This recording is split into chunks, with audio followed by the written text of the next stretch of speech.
Good morning, everyone. My name is Chuck Williams, and I'm sitting in for Roy this morning, and I have absolutely nothing to say. So I'm going to rely on you to use this little discussion as a sort of an experiment where you can throw something out that may be troubling you or you were thinking about this morning. I've already had a couple of conversations with people who had experiences this morning, and they were just talking about it. And it's a nice little jump-off point to go into something that's real. Or it could be, what I've found is that when you come to a place where people want to be open and honest, that you're actually being prepared for this session before you get here. And you don't know it. And there are things going on that you're going through and seeing that are meant to blossom into something valuable for yourself and others. And you're already being set up for this in life. The forces of life, whatever you want to call it, are setting you up to realize something if you're up for it. Some people are up for it and some people resist it and some people confuse it, but it's okay to bring something up that's confusing because it might trigger something in someone else which all of a sudden becomes real, and they may trigger something in you which you didn't realize was there, and all of a sudden you're growing in understanding. But you're in a group of, I call it like-minded people, whatever that means, which is to say we're not out here to be something, to prove we're something. We're out here to find out something. That's a difference. And finding out the truth about who you are and what life means is a journey. So, and I'm on that journey, and I'm always looking to see what next I need to learn. And so, yes, questions? The microphone will be there in a moment. Thank you very much. I'm very grateful that you do this. It's helping maybe more people than you know or do not know, but it's wonderful that there's this type of forum that people can talk. And I agree with you. It is. For the like-minded people and the open people, it's an amazing discussion period. So thank you. There's something that I have been noticing lately. Thank God. I'm always grateful when self-discovery starts occurring and I can look at this.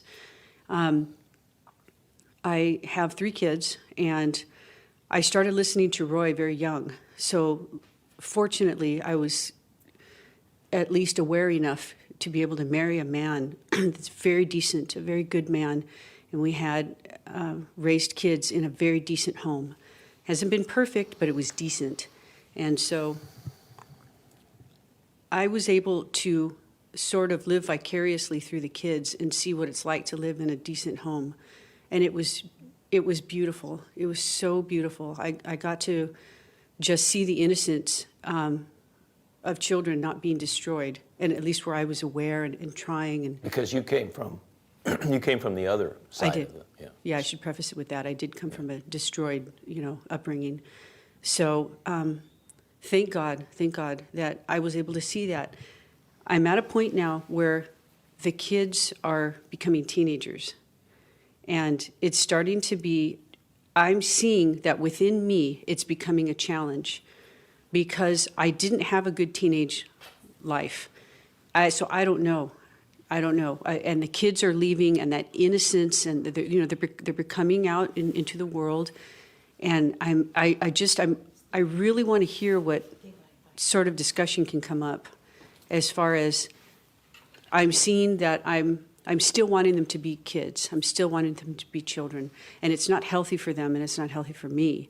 I get that, but I'm just in this foggy time right now. I think what might help you is if some other women would share their own experiences with this kind of phenomenon. Someone you love, and they're not doing what you would hope they would do. They're suffering, they're making mistakes. How do you deal with that as a woman? I'm not a woman. Right. And I realized after a while that I don't see life the way women see life. I seem to be more detached in some ways than they are, but it doesn't mean that I'm better necessarily. It's just I see they have a different road to go. I see people with their pets all the time, and people are too attached to their animals. And I've had animals.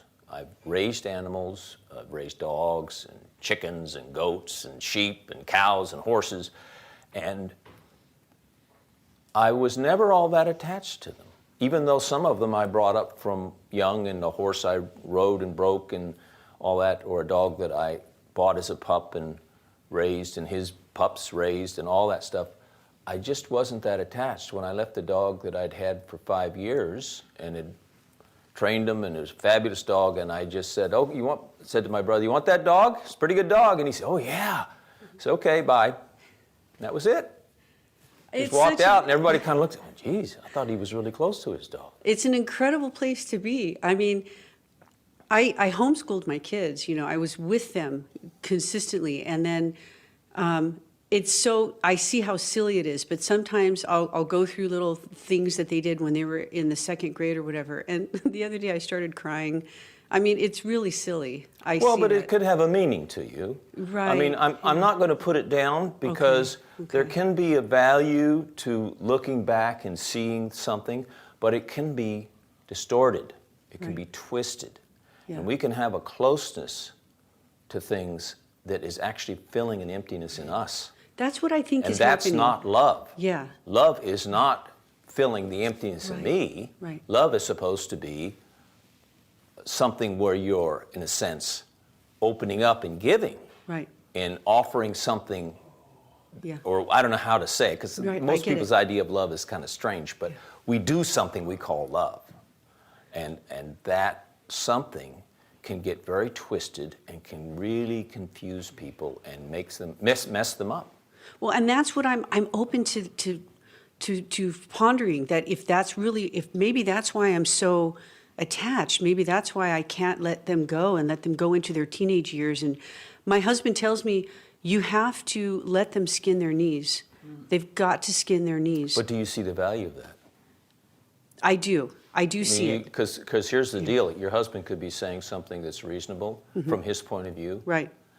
and you could be going along with it, but secretly you don't believe it. I see. And you suffer when they skin their knees. That's The difference. Okay, I can Your see husband that. can see them skin their knees. He says, "Oh, it's not serious. Okay, Johnny, get up. Come on, let's go." But no, it's all right. He checks to see if it's serious, but he doesn't feel hurt. His knee doesn't hurt. Yeah. Your knee hurts. Yes. Something hurts in you. That's a sign to me that your relationship has kind of moved across to another dimension. No, it's nothing. You didn't sin. Right. It's just what happened. Yeah. All you have, God only asks that you see what happened. Yeah. Not fix it, Okay. not be real sorry for it. See what happened. And in the seeing, the more you're willing to see, it's a sign of sorrow. Because what it's going to do is it's going to diminish a part of you that is proud and arrogant. It's going to be diminished by seeing what is. The more you see what is about yourself and how you have a fallen nature that has done this stuff, the ones you thought you loved, what is that song Roy always plays? You only hurt the ones, always hurt the ones you love. The sign is you didn't love them. Okay. Unless the hurt is a good hurt. A good hurt is, Johnny, get up. That's not bad. Come on, let's go. That's a good. They may say, "Oh, my dad just made me get up and go," but it wasn't a big. And 10 minutes later, 5 minutes later, 3 minutes later, 2 minutes later, he's out playing and forgot about it. And then he's bragging to the kid, "Yeah, I cut myself and I just got up and went." So that's how it is. But I remember what a little kid did. Anyway. Yeah, that's it, and I really am observing that. I really, this isn't, when you've got kids, they watch everything you do. You're going through and they're seeing absolutely everything. You're under a microscope. So when you're going through your self-discovery and whatnot, there's no quietly. There's nowhere to hide. Nowhere to hide. Nope. They see it. Yep. Yeah, and that's good. Yeah, it is. It's not a curse. No. Because they may feel like they're better than you. How many teenagers think they're better than their parents? Yeah. All of them. I think it goes with the, anyway. But in some ways, some teenagers have strange ideas, and then our current generations, the whole thing is to be taught to see that you're so much better than your parents. And it's kind of distorted. But if an innocent teenager sees that his parent has a fault, that's good if he just sees it. Chances are he'll see it and judge it, Right. or see it and deny it because they made them as a god sort of thing. They put them up on a pedestal and they don't want to see that. So they don't want to see their own correct vision of their parents. So they will explain it away or distort it or justify it or whatever. And that's a mistake. Can you say that again? Because I see that with my kids. I do see that. See what now, that they're What- doing that? Yes, yeah. They'll kind of explain it away or justify it away. Well, Mom had a bad day and she didn't get it. Which could be true, but there's a difference between a reason for and an excuse. Right. And when it goes into the excuse, that's unreality. And when we go into unreality, there's a reason, because we are, believe it or not, when you go into the realm where you're trying to distort reality, the reality you see, you're trying to change it, it means that it's threatening you. It's the only reason you do that. Somehow seeing the real thing threatens you, something in you. I can give you a concrete example. One of my kids doesn't focus on school, just kind of goes in his room and doesn't really do his homework. Okay, fine. I don't really push him or anything. And the other day we had it out, and he told me that, well, not had it out, but we had a discussion. Well, I shared with him that I used to take drugs when I was younger. And so then he started thinking in his brain, well, I took drugs, so it did something to my uterus. And then Then he's addicted. This is what kids do. But there's a certain So we amount, can't in that focus. craziness, there's a certain amount of truth in the sense that because you came through these series of experiences in your life when you grew up, you're who you are today.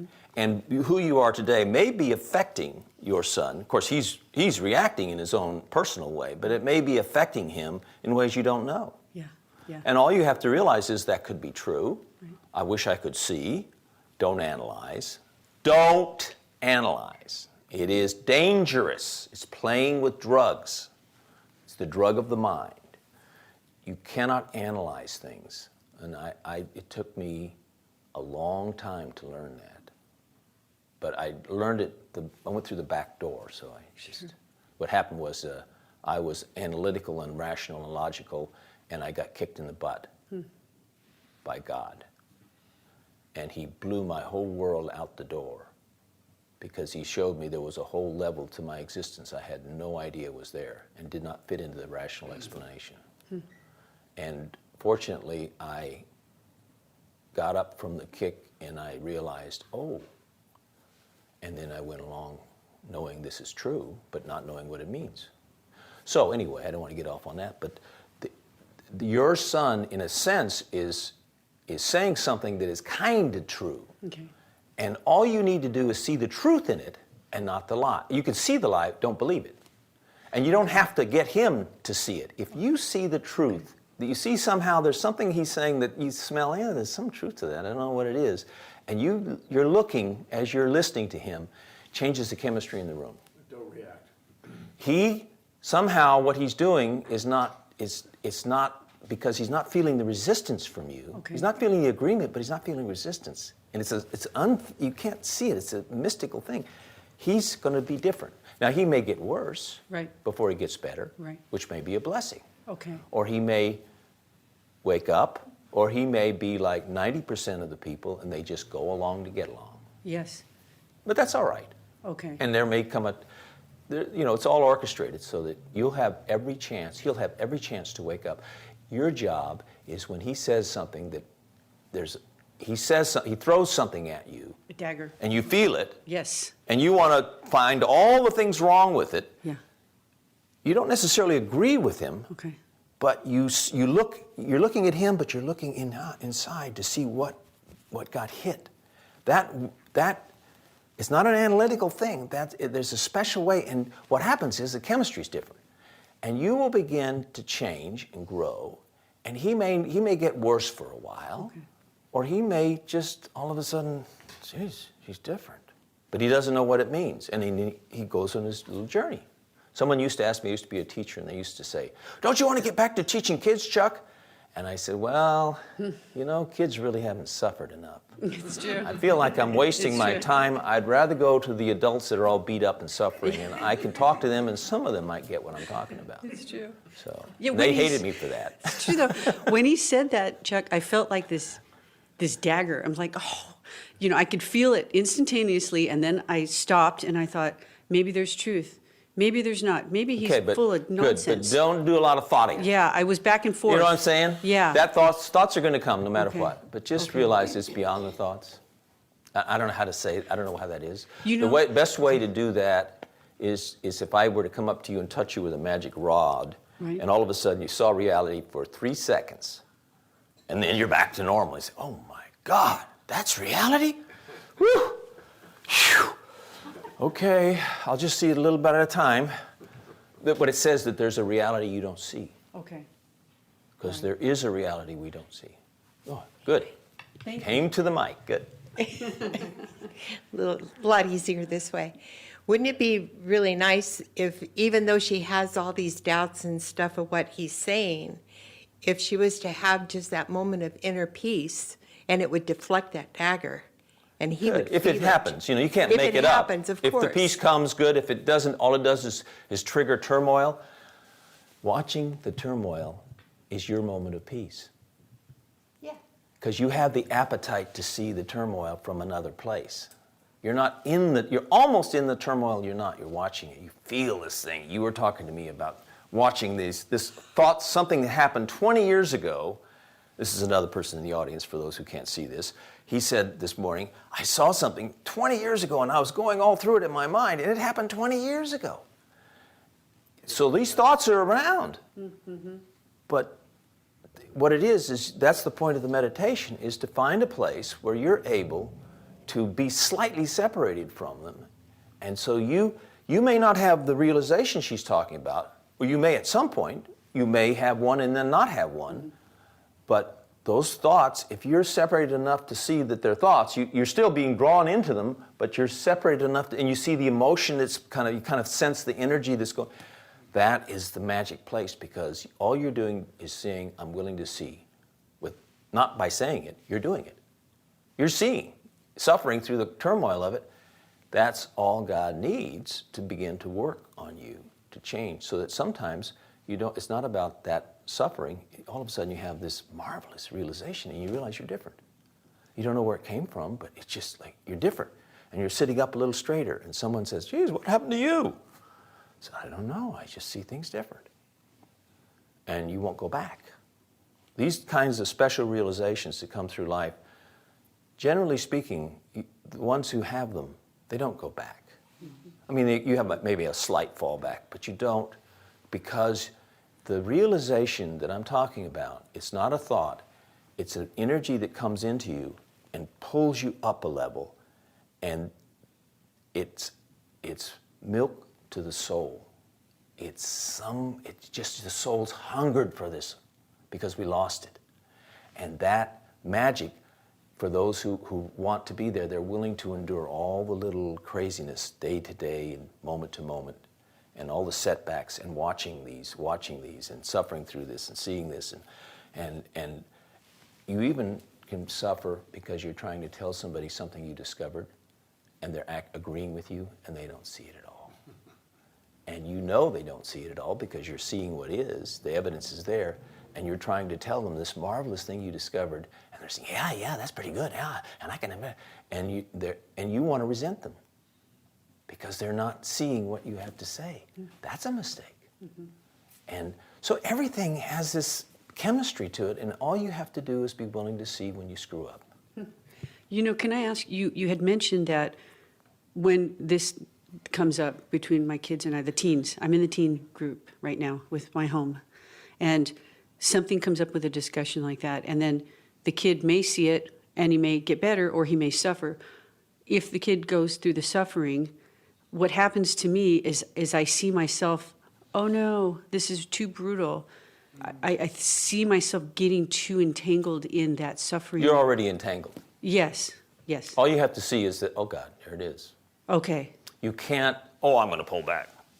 Because you can try it. go ahead and try it. And then if you're conscious enough, you'll see that doesn't work too. Exactly. I don't want you not to try things. My motto is just show up. Okay. So I try Okay. everything. Okay. I That make makes all the mistakes, but it's a little risky. It is. But what I say everything, but what I'm saying is you can't try to stick on the path and this isn't moral. This Yes. whole moral thing Yes. about that. Yes. I'm not saying there isn't a morality, but if you're rigid and staying on the path and using self-discipline, you got a lot to learn. Chuck, I see families that do this. They're very what's called legalistic, I guess. And Very good. They're nice people. Their kids are in this little Yeah. bubble. And there's usually one that becomes a prostitute or a drug addict or commits suicide or something, just one. Yeah. And all the rest are beautiful. The rest are great. That's the good one. Could be that's the good one in a Oh, sense. my. That's the one who sees the truth about Okay. what it is and doesn't know how to undo it. It's not good that you become, of course, Right. they could become a drug addict and eventually, through that experience, wake up. Sure. Or they could sow chaos and have drug addicts around them and support them all. And that's Gosh. crazy because they can judge their parents, is this phony good? Sure. But anyway, I mean, you can get into all the different games we play. But And I was trying that for a while. I tried that. I tried Drugs? that route. No, well, that too. But I tried that very legalistic route. yeah. And the kids they weren't having it when they started getting into the 8th grade and whatnot. They're just like, I need out. And so I knew I had to pull back. And then now. But there's a part of you that will seek to dominate your men children, Yes. and it Yeah. is always Yeah. there. Yes. So it's not about neutralizing it, because then you're just in charge another way. Okay. Oh, I'm going to be the queen who doesn't give all the orders. Well, hey. So you just got to see, there it is again, with the special. You see it not with your, I don't know how that is. There's something about you that sees things in an innocent way. And if you let that part of you grow, then when you see things, you won't look dominant. You won't always win the case, but you'll be seeing things and learning, and you would rather learn than win the war. And you know what happens in the end? You defeat everything, because you become more of this innocence, and it just grows in you, and you have your little, every day you have your little things to see and do, but out of that comes an energy that begins to neutralize all the craziness, or at least so that the craziness goes on, but it's like it doesn't infect you, and you don't have to resist it. We always resist it. Gotta keep that out of me. And really, what happens is the more innocent you become, you don't have, it just doesn't stick. You either miss it, they throw an insult at you and it goes by you and you didn't see that. Someone, did you see what he said? No, what did he say? Oh, that was an insult. Okay. Or they swing at you and you move so fast you don't know it, and you hit them and you don't know where it came from. Figuratively.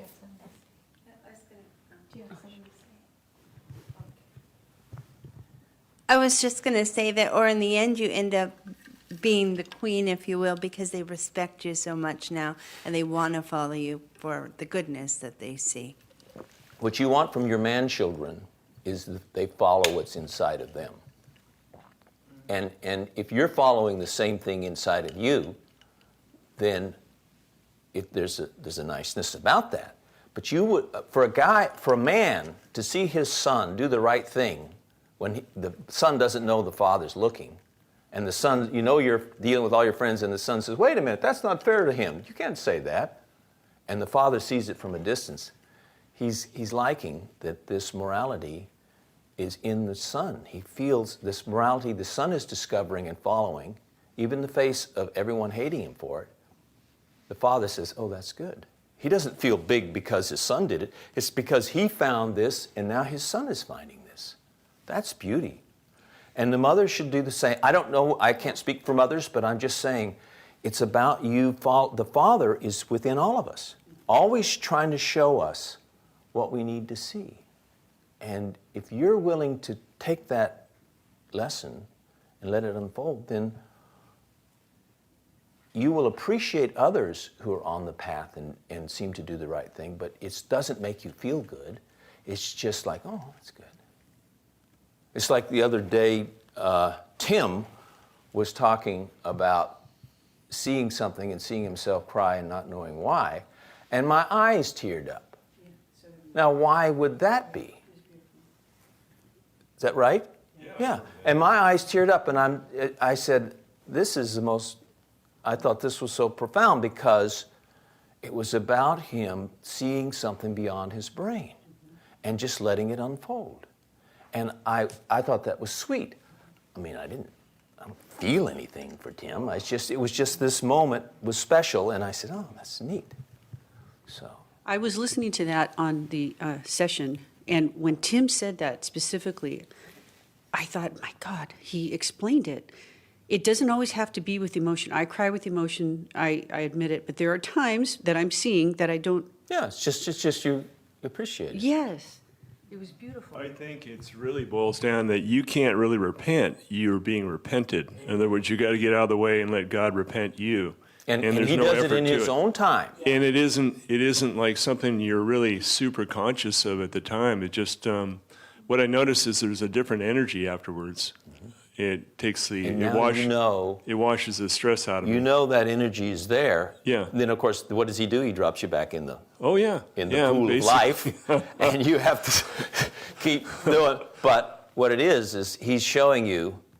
I mean, every once in a while, a log will float along, and you can just grab hold of it and float Sure, for a little that's bit, basically and what it that's is. basically give you a rest so that you can see, and then you're back out. But Yeah. it's not about your efforts so much. It's No, just it's when you're not keeping your head trying. above water and Yeah. not giving in to the current Yeah, of life. Then he gives you the test on the back seat. I don't know about that. I just want to say he gives you a taste. Yeah, he does. And for some people, they're mad that they got a taste and they want more. But that part of you that wants more, that demands more, you've got to see that part and say, ooh, where did that come from? Because the innocent part of you is alien to this I want more part that demands more from God when he gives you a blessing. Or that wears the blessing all the time and it's telling the same thing and just wearing that blessing and they never go anywhere. You know, all they do is turn other people off. So don't be laughing. Did you want to say something? Yeah, once praying at the table with some other people, I said, give us patience. And the guy said, when you're asking for patience like that, you're asking to be tempted. And I never thought of it that way. But it's true. It's for you to grow, you have to have, those bad people, those bad things happen to you so that you can react or non-react. Be tested. To test you, yes. Life is a test.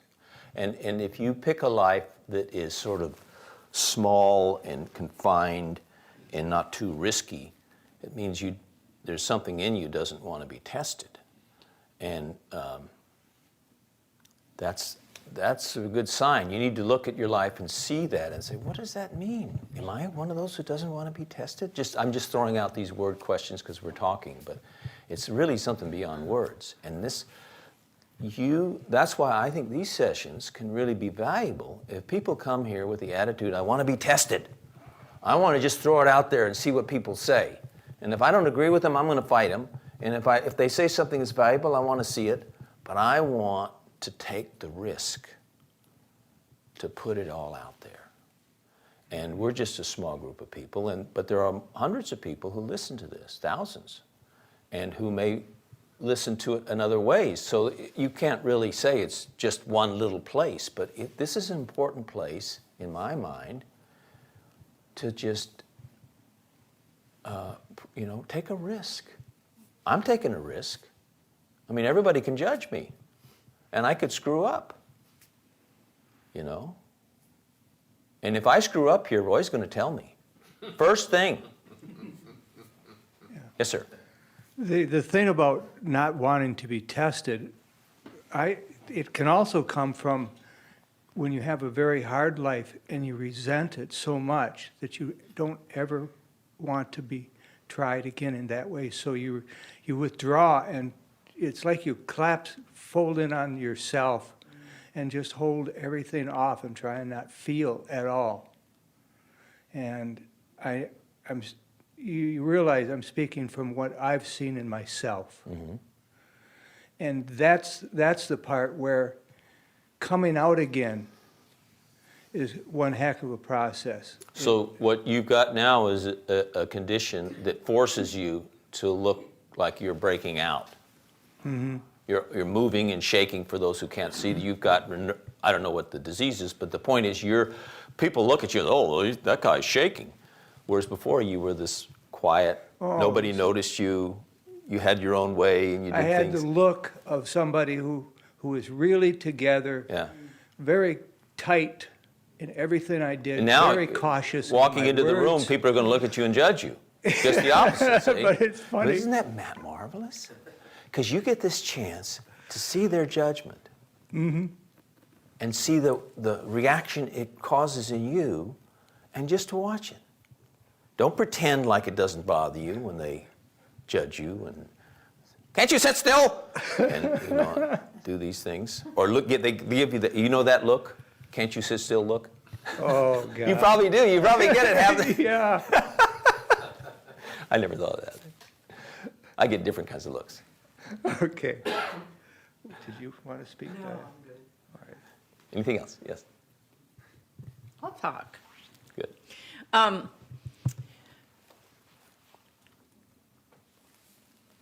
What do I want to say? I want to say, we talk about not reacting, about,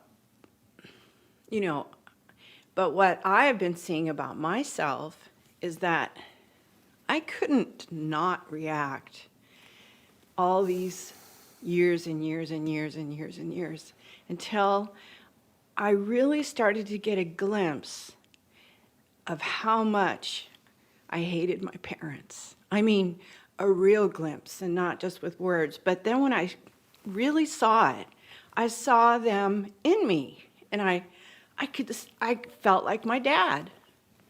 I felt like my mom, and this is just very recent.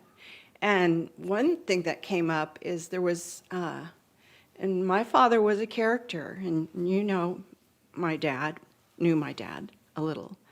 There was a homeless guy coming up the street, and I live up a hill, so there's not a lot of homeless around me. He's pushing a laundry cart, and I am on the phone to the police in 5 minutes. And I have had a problem with homeless people. You had the same thing happen And somewhere else. Where you somewhere live. else. And I have this visceral, and I. So you saw it was connected to your dad? Yeah, because my dad was like a homeless person. Right. And Proud of it. yeah, I mean, my dad got arrested for counterfeiting and called me up and told me to sit down and blah, blah, blah. And I said, why did you do that? He said, because I thought I was going to be homeless. But I'm not. But I'm also you actually lived in a house that your dad partly owned. Yes. And it was your home, Yes. but it was his home. Yes. But it's like all this, Yes. your connection to your dad is always rotating around the idea of home. Yes. Really, you never had a home. Yes. And then when and Charles and Diane helped me, when I broke the tie with my dad, it was 10 years of mental institutions. It was insane. And then he killed himself. So it's been quite the journey, but it doesn't, and I don't even want to talk Now, about. here's the question. I don't want to talk about How my dad. do you break the I don't wanna- connection? I Because I don't really- think you've broken it yet. That might be true. I'm sure it's not true. See, so the question is, But how does that happen? Well, how does all of it happen? No. How do you break? Oh. Because he's gone. Right. And now you see some homeless nobody, and you're all of a sudden back Right. in it again. Right. So you're somehow connected. No, I sat back and I went, no, I have a problem. Yeah.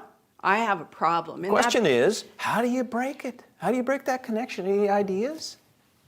I did call your brother I did admit to it. I said, there's something wrong here. He encouraged me to sit still and to realize that I overreacted for years and that nature got inside of me. May I suggest something? Sure. This is homework. I love homework. I'm sorry. I love.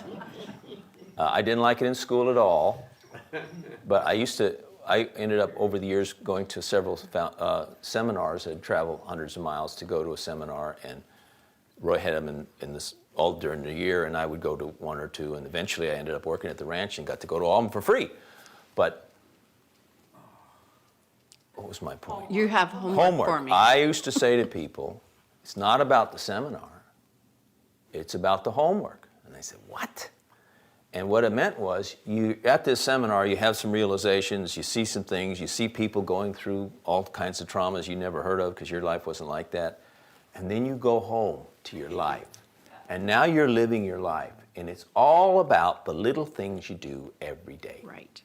And it's about not doing them right, it's just seeing what you're doing. With this consciousness, I would sometimes go to a seminar and I would be very profound experiences, the 2 or 3 days, and talk about deep things, and I go through experiences that are very deep, and then I'm leaving the ranch and driving a couple 100 miles, and the farther away I got from the ranch, the more I noticed I'm thinking like I used, what's the next job I got to do, and what's this? Before you know it, I'm driving into my old life. Right. But I saw myself doing that. That's a big deal. I thought, oh, geez, I'm screwing up. I'm losing this consciousness I've got. I'm aware all the time now, and as I drive, 10 miles, 20 miles, 50 miles, 100 miles, all of a sudden I'm back into this crazy world thing.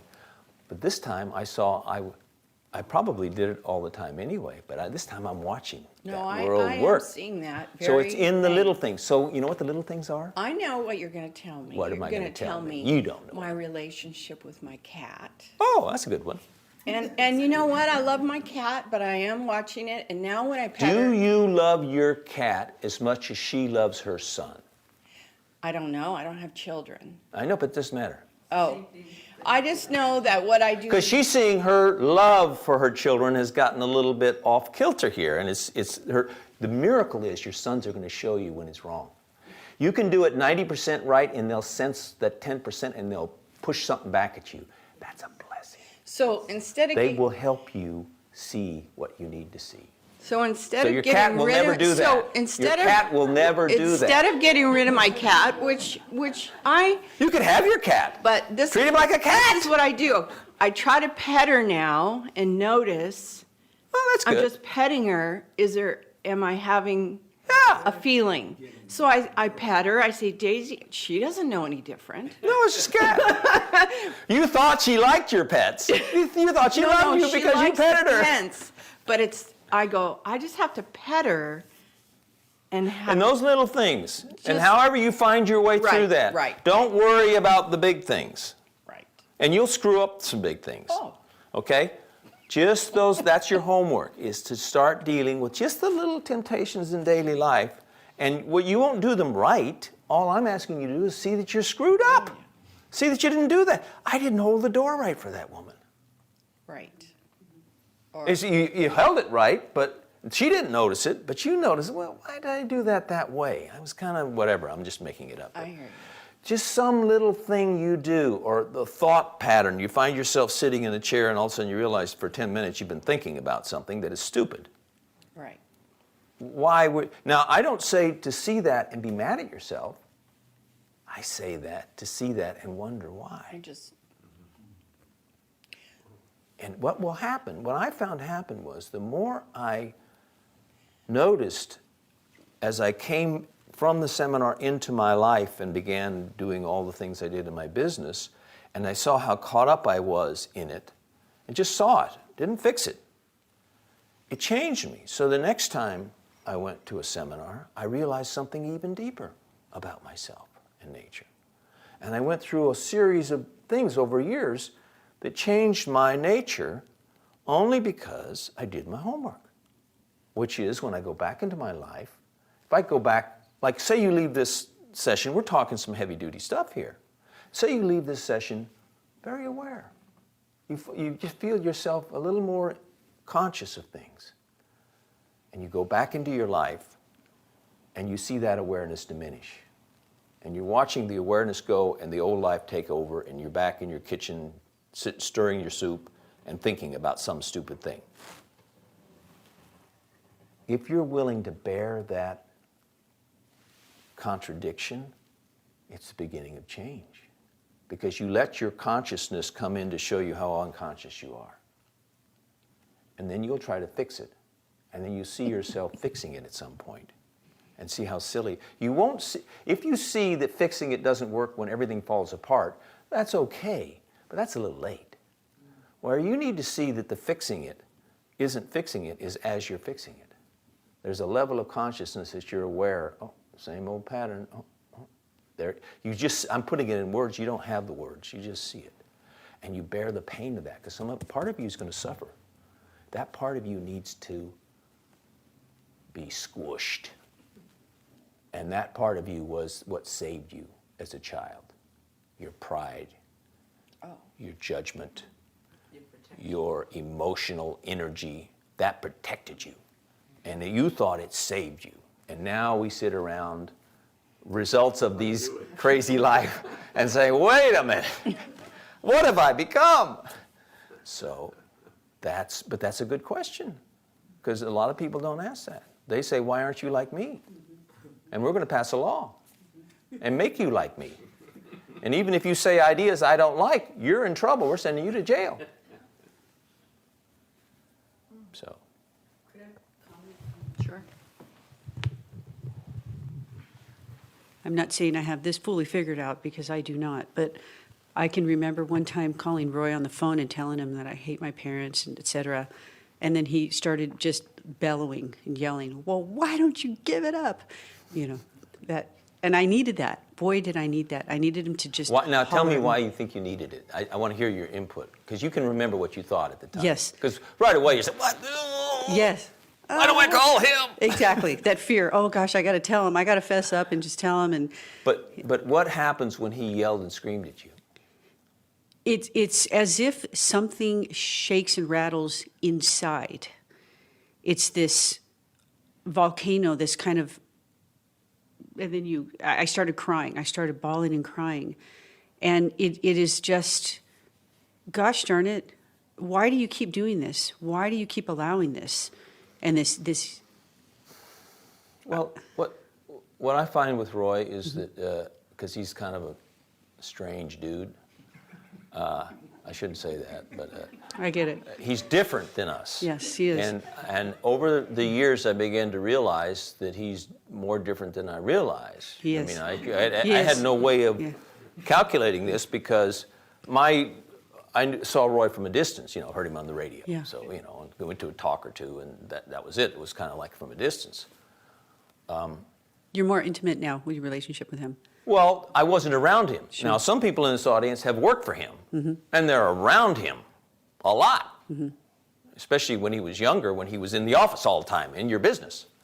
So he has a way of irritating people, of, saying, oh, you're fat, oh, you're bald, or, or he'll say, why did you do that? That's no good. I remember I was at a seminar several years ago, and I was a volunteer, and things weren't going right. We had a sort of a hodgepodge crew of people, and there were 40 people guests, and we had cooks and stuff, and it was all new crew and a lot of volunteers, and things weren't going right. And so, second day of the seminar, Roy's calling at 11 at night, everybody, what's going wrong?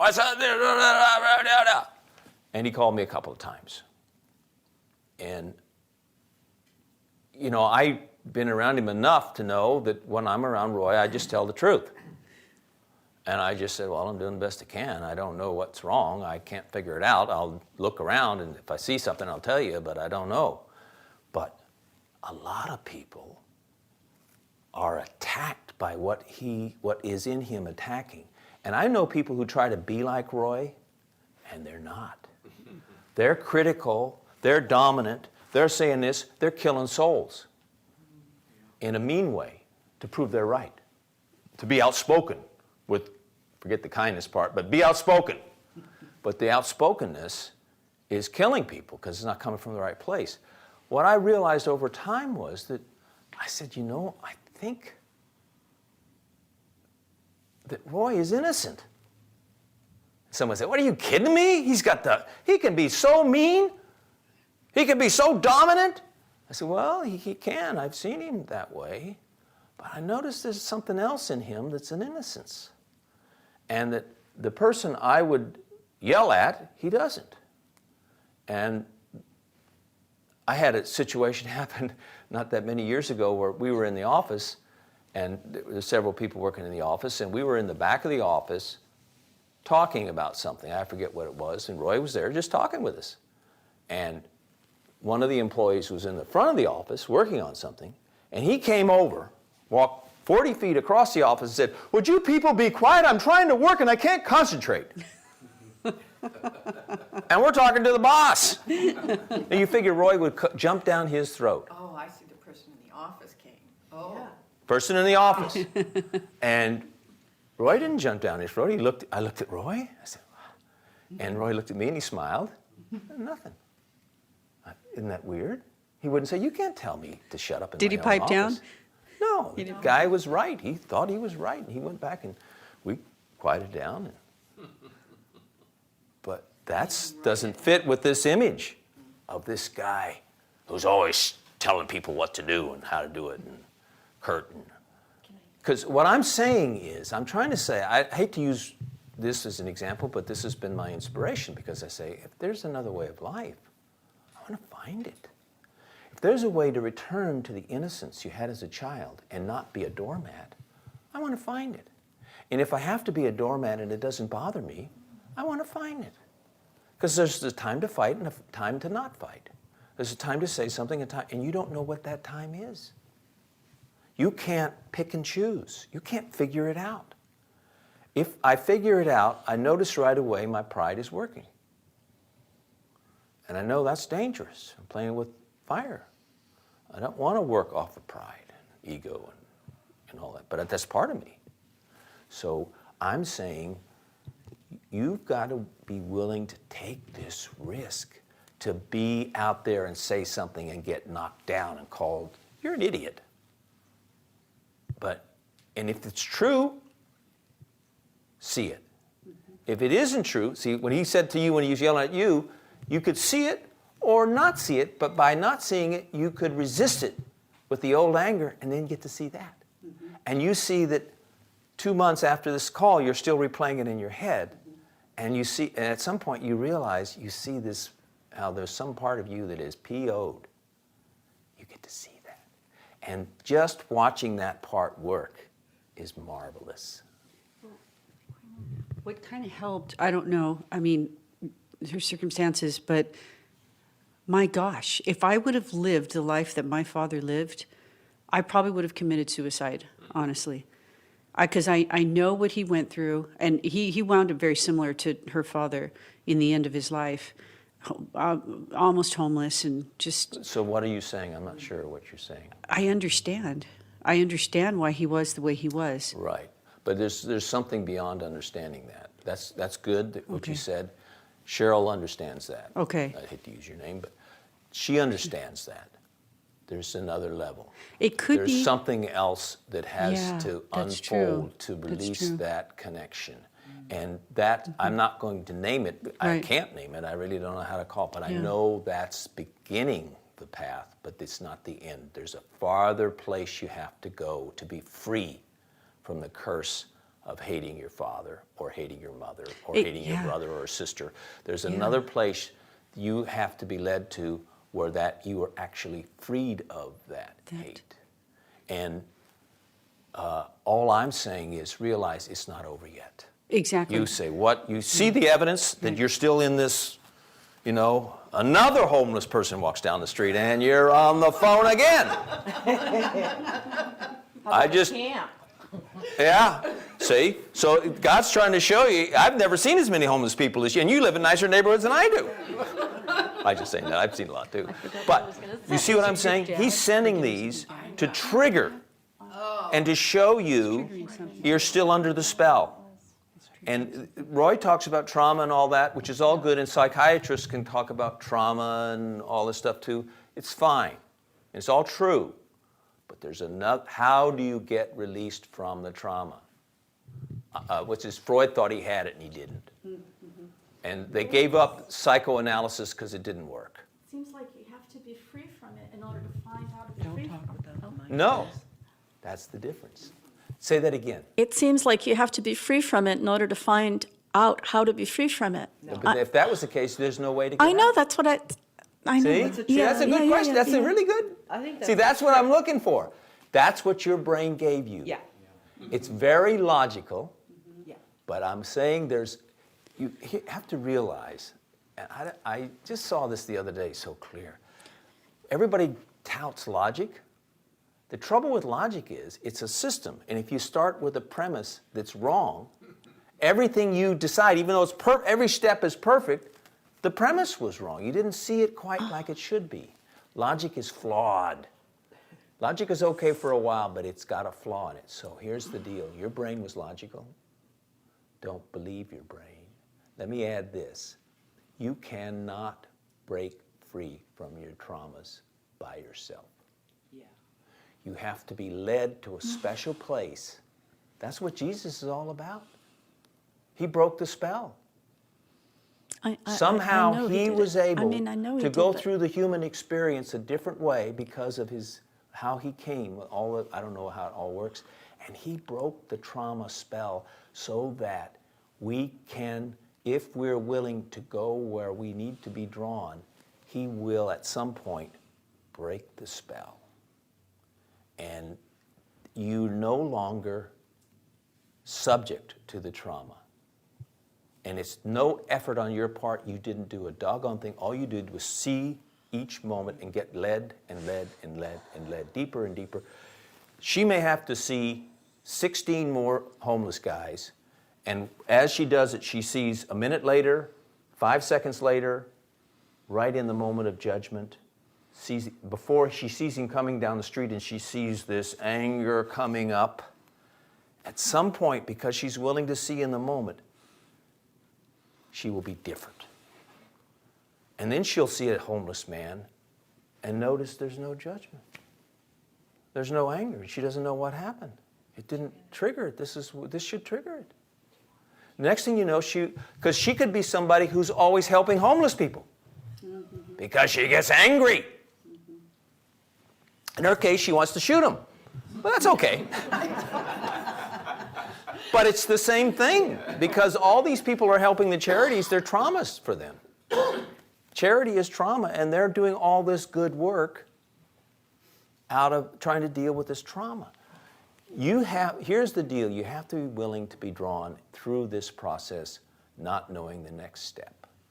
If you're afraid of what the next step is going to be and you want to see beforehand, look at that, the part of you that wants to see. Because that part is the proud part, so you can figure out how to be. Yeah. So you don't have to fix it. You don't have to undo the proud part. You just have to smell it. There's a whiff in the air. Oh, no pride in here. I'm just making it up, but it's like that. It's like another sense of you can sense it, and just watch and watch, and you'll see it after the fact and after the fact and after the fact, and all of a sudden you're in the moment.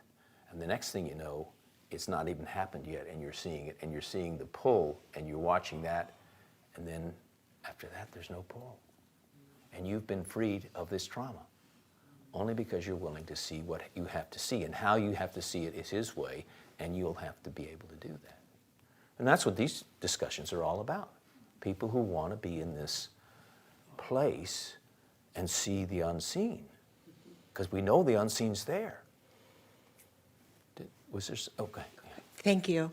My dad was killed when I was 17. My mother died in 2013.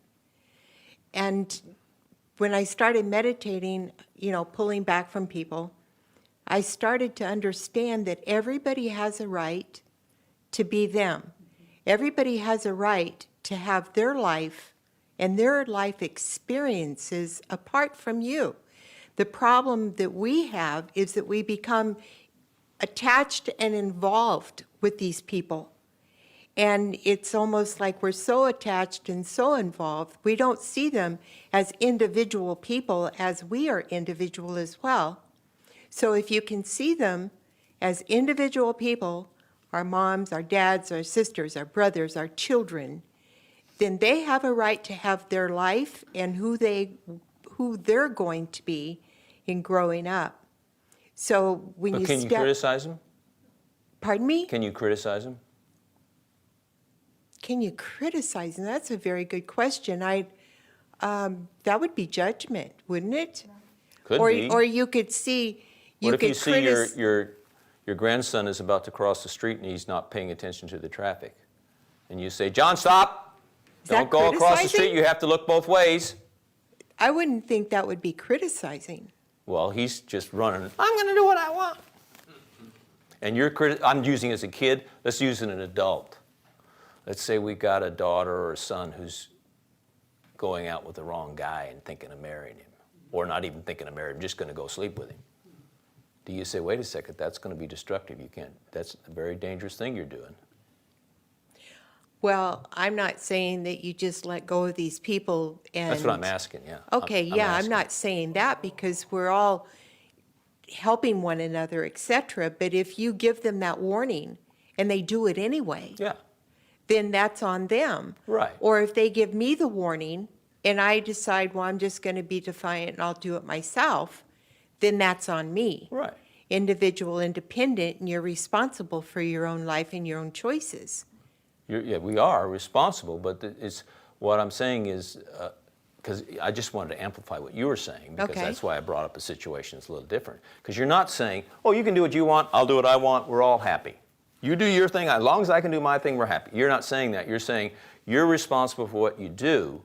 If you see somebody else out of line that you have a relationship to, or you can speak up, or even if it's a stranger. Or even if the parent has died and you're still attached to this parent, if you were to stand back and say, instead of being still attached to that parent, you can have the attitude and the foresight of saying, my parent had the right to be who he was or who she was, and their path of life took them down that road. Yeah. And you can see that very clearly. But if you're not attached to that road or that parent, then you can let them go. Right, yeah. That's my point. Our main problem is, because that's very reasonable, my main problem is that we're attached. I know. There's an That's my attachment. point. There's a trauma attachment, and as long as that's there, you can rationalize all you want, it won't undo it. But if you stand, She wants to forgive her dad for all the craziness, but by but she seeing, sees in these homeless people, they're triggering something that's still in her. but by seeing and respecting her dad or my dad because he made mistakes, and seeing him as the individual that he was, he had, quote unquote, the right to make those mistakes because Well, let's get it. Everyone is responsible. A murderer doesn't have a right to murder me. I'm not saying Well, no, like that. I just want to say the word right is probably the wrong word, yeah. The willfulness. So you say he's responsible for his life. If he wants to make a mistake, he's going to pay for that. Right. And it's not my job to fix him necessarily, but he doesn't have the right to be mean. Well, okay, say we have a right to be individual independent in our own lives, like the laws that we have in our country, but when it gets to the point to where we're spilling off over onto other people, like laws, if laws say you don't murder, but if you spill off onto another human being and you kill them, now you have a penalty to pay. No, but we're talking about individually. I'm not so much talking about government. It's like, how do you deal with your parents? Because if you can say they have a right to be bad parents, that's all well and good. The question is, if there's a traumatic relationship between you and your parents, how does that get unlocked? Well, you brought up the point of murder, and that to me is like my analogy was that you were spilling off onto a law that isn't yours to spill over. And individually within a family or your friends, you can go about your life and have your life as long as you're not spilling your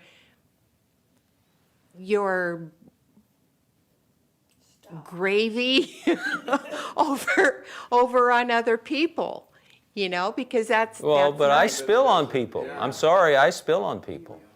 Well, I don't think I'm communicating it very well, or you don't. Yeah. Well, let Tim, maybe you guys talk a lot. So I you know. think this is a thing about people. You can't make people see what they can't.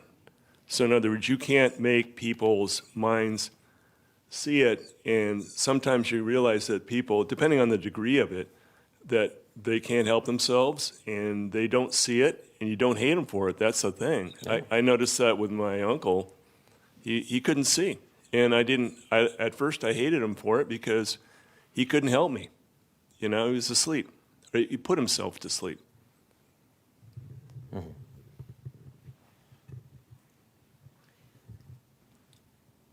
I don't want to make this about me, but I can't help it.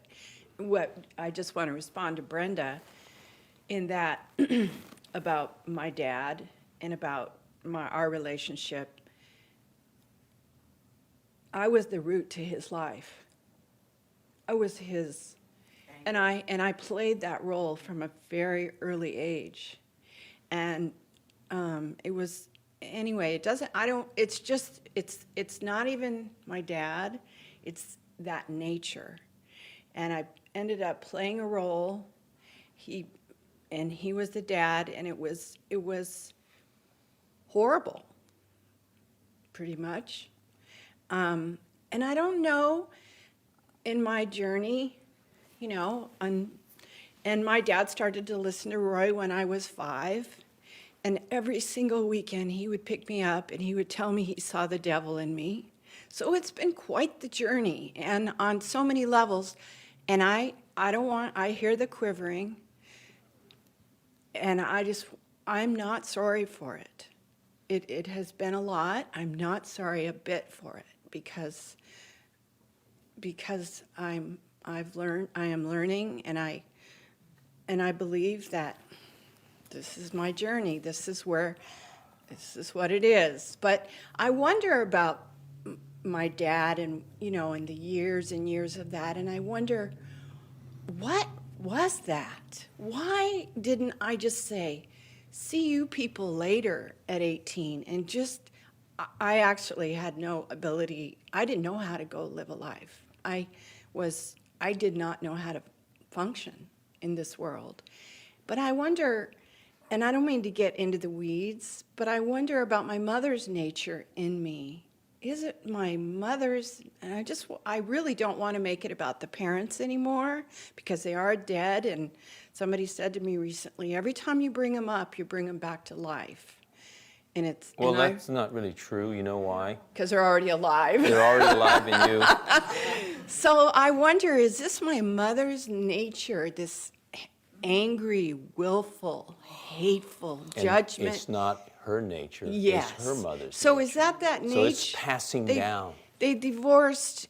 There was a horrible marriage. They were forced to get married. But is that nature in me that had that relationship with my dad all those years? Is that what all... You filled his empty spot big time by being his wife. daughter, mother, Yeah. wife, whatever. Wife. I mean, no, Because no. men marry their mother. No, but it was my They father. marry the spirit of their mother. My father had a... But it's not about your dad so much, it's about you now. No, I know. But of course, it's good to tell a little bit just so people Yeah, get the yeah, context, and but you're right. It's really about you. So- You were saying something and it reminded me of something, a story you've told before. Yeah. When you were a little girl and you went over to eat at Roy's house with his kids. Oh, well, I was at the a dining room table. teenager. Teenager, yeah. Yeah. Young girl. And And my what dad did Roy was there. say to you? No, my dad was home then because I lived a lot of my... But what did Roy say to you? Roy looked over and the whole family, he said, "You're so weak, you're next to useless." See, and did your dad say that to you? When I went home, I got used on me for years. See?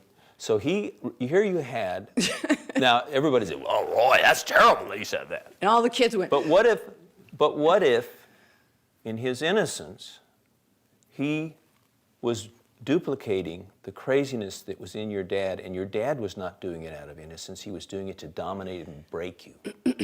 And Roy's innocence duplicates that to give you a chance. You mean to break the spell? No, to- just he duplicates. So now you're connected to Yeah, him yeah. through the Yeah, trauma. yeah. Now, I that see may that. be good in the long run because we're talking 50 years later. Yeah. And now you're connected to him, but in the wrong way. Connected You're connected to Roy with the same, because he falls into this trigger. You're connected to him Maybe. the same way you were connected to your dad. Well, I question but that. He's an innocent guy who doesn't. He wants you to wake up to this. Right. So he wants. So now you're drawn into this other funny relation where you maybe can actually, the spell can be broken because you see the majesty of the Father working all through your life. Right. As much as, and you've already said it a little, as much as bad as it is, you're beginning to see it's worth it because of where I'm coming to. Because to bring us, when he brings you back to that point where he's going to break the connection between you and the trauma, you've got to come all the way up to that. And then it's done. Yeah. No, See? I really, So there's a magic to all this. You're on a journey. I'm on a journey. That's for sure. Yeah. That is for sure. I say, giddy up. Thank you.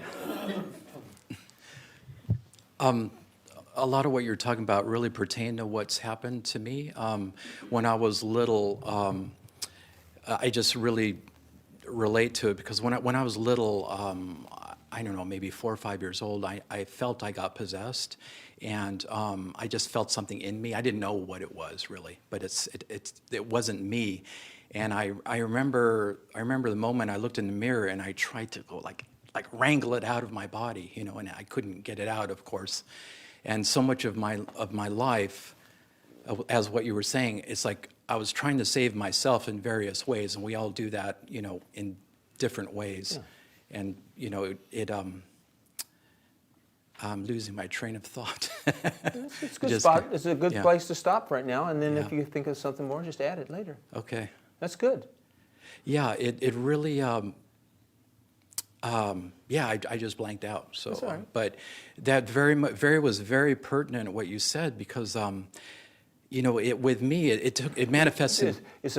I said this earlier. The magic to speaking up in this group, and this morning, in this place, is to speak up from somewhere deep in yourself. And if all of a sudden you're halfway through telling what you're going to tell, and you just blank out, just let it go and wait. Yeah. Don't fill the space because the magic is that you may inadvertently let out more than you even knew was there. Yeah. And someone picks up on it and they say, wait a second. And they bring it to your attention and they're doing it in a decent way. And you say, yeah. Yeah, that's See? right. So, because what I say is there's a hidden thing in all of us. And we think, I mean, we want to see, but there's all this other stuff working to confuse us. So that I love, if you're open enough, that's what seminars used to be years ago, where all these people would come together, and half the people would just, you know, be themselves. But half the people would come with this willingness to just let it hang out. And that sometimes was remarkable chemistry, because one person was talking about what they're seeing and feeling, and all of a sudden someone over here realizes something. Out of the blue. Oh! And Roy says, what's wrong over there? I just realized something. I can go home now. And he said, good. And so you see the chemistry there? So what it is people willing to let it all hang out, but not in a crazy way, you know. What it is it's a matter of wanting to get to the bottom and knowing I don't really know exactly what he's talking about, but I suspect it's true, and you just you say a little bit. You make a fool of yourself. So what? Just like the trauma. Roger's going to show you how it's done. Can I finish? It came back to me though. Yeah, we'll do it. We'll work it in. It'll work. Traumas trigger things just like the truth triggers things. And we understand how the trauma does because we're left with this residual of whatever, our broken life. But the truth, just what, for that old cliche, sets you free, and it's just it's a little bubble that bursts, and you have that whatever realization is necessary to take you to that next level. Yeah. I was driving yesterday, and I had some thoughts. Like, it started to talk to me and like do the Your brain? yeah, it started to do that logical thing, and I saw it right away and I let it pass, and because that's a big way, like you said, don't really. I really could relate to what you said. Don't analyze, because that's a big way of trying to save ourselves, but we're not even Well, doing here's it. the beautiful thing. It's like you have a computer, and the computer's maybe it's doing a calculation for you. You can just watch the computer. Yeah. Bingo! There's the answer. And it's the right information. So your brain can calculate for you too. Sure. The only difference is you have to be watching the brain. See, if you're into Right. the computer, then or into your brain, you can't watch it No. because it could come out with an answer that's flawed. That's right. And It's- it did all its thing right, but because you're watching it, you just see the answer and you don't know whether to believe it or not, and you just see it, Yeah. and that's it. There's this slight It's a distance, but yeah, the it's a brain separation. cannot be distant from itself. Right. And What does that mean? well, the brain it's a material thing that No, but is I mean the brain's thinking cannot be distant from the brain's thinking. right. You I am- cannot be in the brain and watch the brain work. Yeah. You have to be, that kind of watching, you can do that. A lot of people have meditation things, different kinds of meditation. It's just the brain making itself meditate. Right. Right. See? It's And it's got it's- all kinds of different formulas and stuff. Yeah. But I'm saying there's a part of you that is not the brain Oh, that sure. has to be able to separate enough to watch the brain. Well, that's what that was, that seeing that light that saw that analyzation, let it go. But what Roy talks about magic, and there's magic here. I love coming here. It's better than, I don't know. I just really, there's a real magic, and it's like I was, I was realizing my cell phone. How is this cell phone working? It's sending a message to my phone, pictures and everything. And I realize, the more I'm living my life out of my thoughts, like I most of the time, it seems like I know nothing. I don't know anything. It's almost like I'm a blank, but I'm not a blank. But if I don't go into the thoughts, when I come into situations where I speak with people, some magic comes out that's not me, because I'm not partaking in the intellectual thing, which I did most of my life. That's good. Anything else? Yes, someone in the back, please. Somebody in the back, and then you want to talk to Bernie? Okay. This is rare, so she said, give it to Bernie. Thank you. Pass it around. Hold it close to your mouth.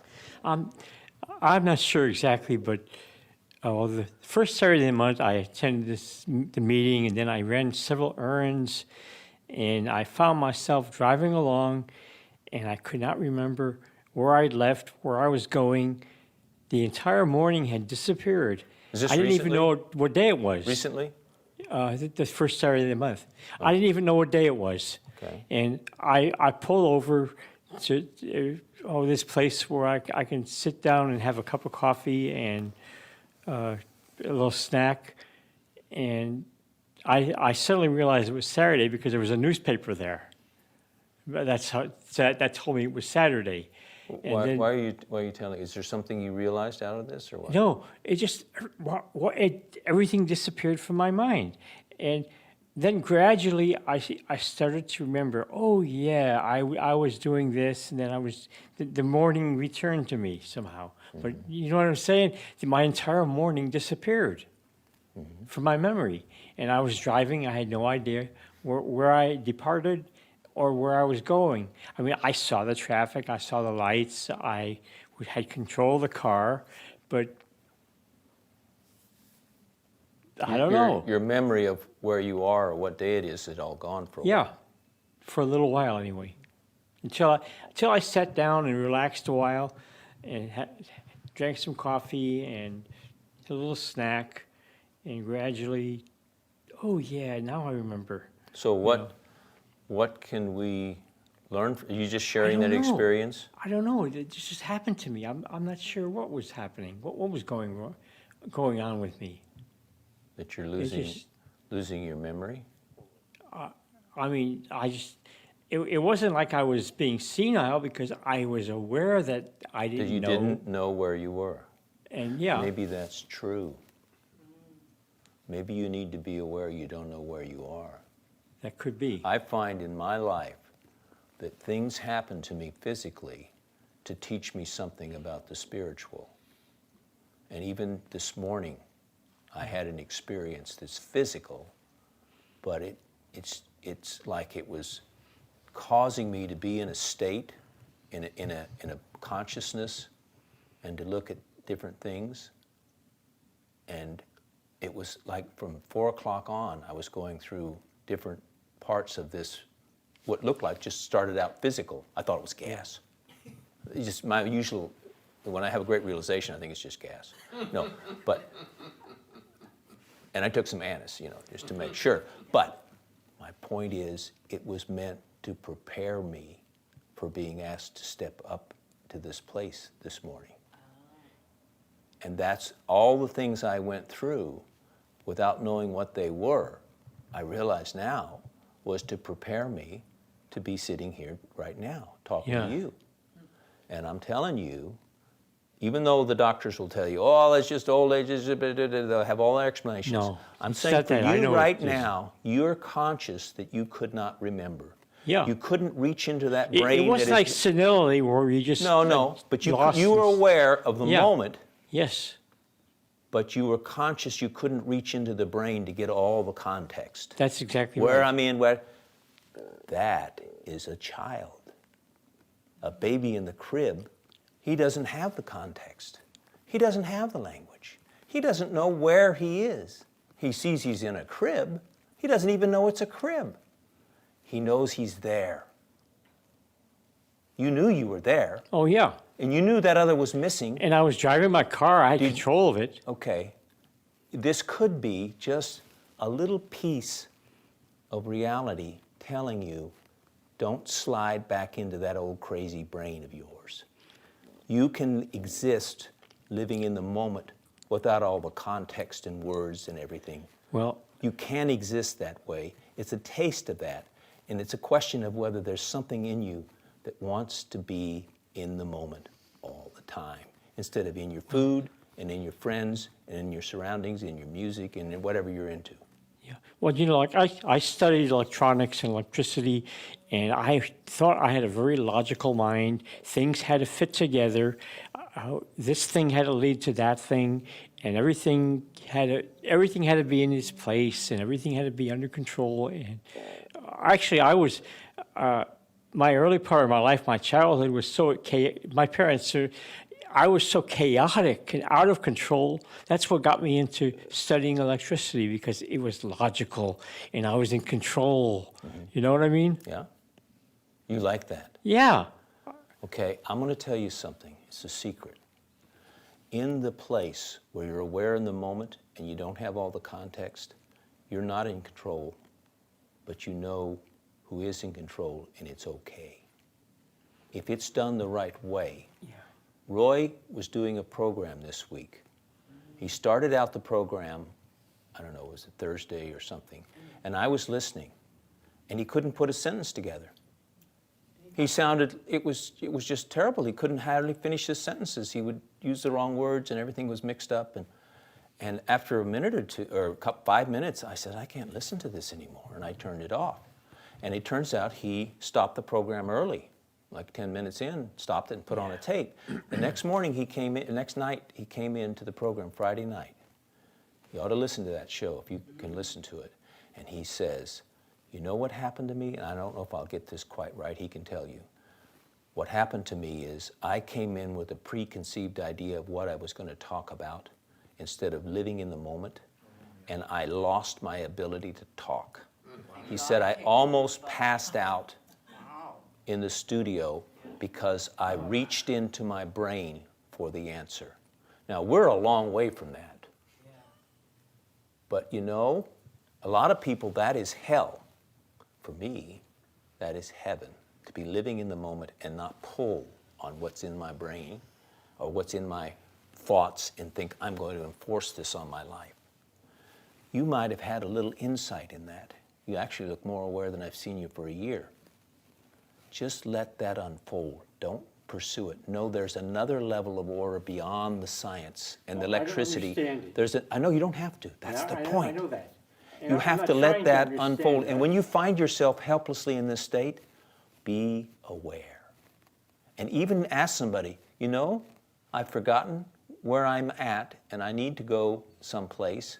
Could you give me a direct? I'm just saying, don't be afraid to ask for help when you're in the moment without all this brain stuff that put order in your world, because that order is not God's order. God has another order. It's very orderly, but it's another order, and you will never understand it.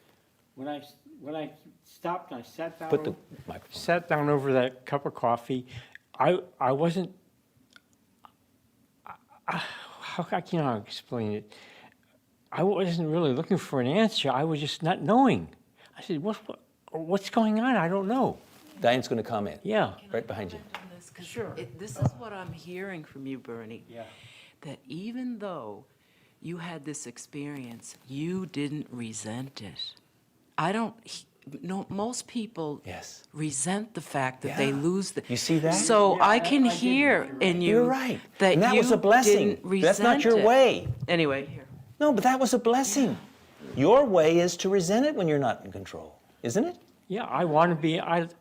But I was but so out God of blessed control in you. childhood that I tried to do I know, things to but control look, myself and God be in blessed control. you with. I've seen this so many times. I've seen it in my life, but I've seen it in other people's lives. God blesses you and brings you to a place far beyond your awareness, just to show you this exists, and you see it, Tim, with the tears, and then you're put back in your life, not to make you mad, just to show you what lies ahead. And if you can appreciate, a part of you appreciates that, more is to come. He will lead you in a wordless way into a world that is very precise, but it's not your precision. It's His precision. Have somebody behind you who wants to talk, okay? Thank you, Diane. Drivers, I was a truck driver, and he was describing that he went from A to B and had no recollection of getting there, driving there, no recollection of obeying the laws or even any consciousnesses. Well, he didn't say that this time. Is that what you meant? What do you mean? Yeah. Are you talking about him? Because he Yes. was saying he was conscious of driving. He could see everything that was the there. traffic lights in the car. He saw the traffic lights in the cars, so he was in the moment, but he didn't know where he was, and he didn't know where he was going. He didn't have a context for it, but he was in the moment watching. That's what he said. I mean, I don't know if that's what it was. I heard him say that he didn't have any recollection until he saw that it was Saturday's paper Right. at the coffee shop. That's what I heard. And then he Right. had to recollect. Well, then, don't He you could come bring up- Wait, back. we're getting too. No, I'm sorry. I'm Wait just a trying to second. clarify Wait a second. something. Let her give you the mic, and then we'll. Why don't you just come up, sit next to him, and then you can just Yeah. hand it back and forth. I mean, Because it's important to get to the matter of what actually happened. His story may be incorrect. it wasn't that I realized it was Saturday. I just saw the Saturday newspaper. Right. And I still had no realization of anything. Just, okay, now I know it's Saturday. I see the cup of coffee. I saw everything in front of me. I drank my coffee. I did, whatever. And little by little, it started coming back to me. Oh, yeah, this is what I did this morning. And, But you said that while you were traveling, while you were driving, you were aware of the driving, the traffic, and everything. Yeah. I just didn't know where I departed from or what my destination was. Right. Contradiction in terms. Not necessarily. No. You can be conscious in the moment, but not know where you're going. His first story said he didn't have any recollection until after he got. Yeah, that's right. I had no until I sat down. All I knew at that point while I was driving was my entire morning had disappeared.